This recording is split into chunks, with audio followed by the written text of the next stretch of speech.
Hi guys, ഇന്ന് ഞാൻ വിൻഡോയിലൂടെ പുറത്ത് നോക്കിയപ്പോൾ ദാ കിടക്കുന്ന നമ്മുടെ സ്വന്തം ബാങ്കോക്ക്. അതെ, നമ്മുടെ നാട്ടുകാരുണ്ടല്ലോ, നമ്മുടെ കൂട്ടുകാരൻ്റെ സ്വന്തം വണ്ടി ബാങ്കോക്ക്. ഞാൻ ബാങ്കോക്കിൻ്റെ വീഡിയോ എടുത്തപ്പോഴത്തേനും ദാ ജീസസ് ഉൾപ്പെടെ വരിക്കായിട്ട് ഒരുപാട് വണ്ടികൾ വരുന്നുണ്ട്.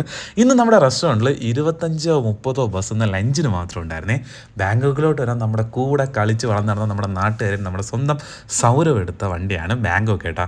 ഓന് സ്വന്തം മുമ്പ് ഫണ്ടൈസ് പാക്കേജൊക്കെ ഉണ്ടായിരുന്നു, ഇപ്പം സ്വന്തമായിട്ട് എടുത്ത ബസ്സാണ്. അതിന് ഫ്രണ്ടിൽ നമ്മുടെ തിരുവനന്തപുരം നമ്മുടെ വെഞ്ഞാറോടുകാരൻ നമ്മുടെ നാട്ടുകാരായിട്ടുള്ള ലൂക്കാസിൻ്റെ ബസ് ഉണ്ടായിരുന്നു.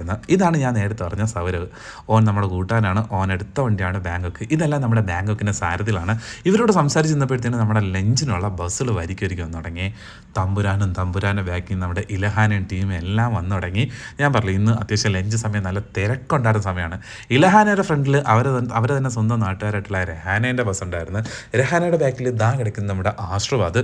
പിന്നെ നമ്മുടെ ആശ്രവാദിൻ്റെ ഓൾ ഇന്ത്യ പെർമിറ്റ് വണ്ടി ഉണ്ടായിരുന്നു. ഓൾ ഇന്ത്യ പെർമിറ്റ് വണ്ടി ഞാൻ പലവട്ടം കണ്ടെങ്കിലും അടുത്ത് കാണുന്ന ഇന്നാണ് നല്ല ലുക്കിനോടൊപ്പം നല്ല വർക്ക് കൂടിയുള്ള വണ്ടിയാണ് നമ്മുടെ ആസ്ട്രോദിൻ്റെ ഈ ഓൾ ഇന്ത്യ പെർമിറ്റ്. ആസ്ട്രോദ് മാത്രമല്ല, നമ്മുടെ ഡെൽമോണ്ട് ഓൾ ഇന്ത്യ പെർമിറ്റ് വണ്ടി ഉണ്ടായിരുന്നു. അങ്ങനെ ഓരോരോ വണ്ടി വന്ന് ലഞ്ചഴിച്ച് പോയി. ശരിക്കും ഈ ലഞ്ച് ടൈം എൻ്റെ റെസ്റ്റ് ടൈമാണ്.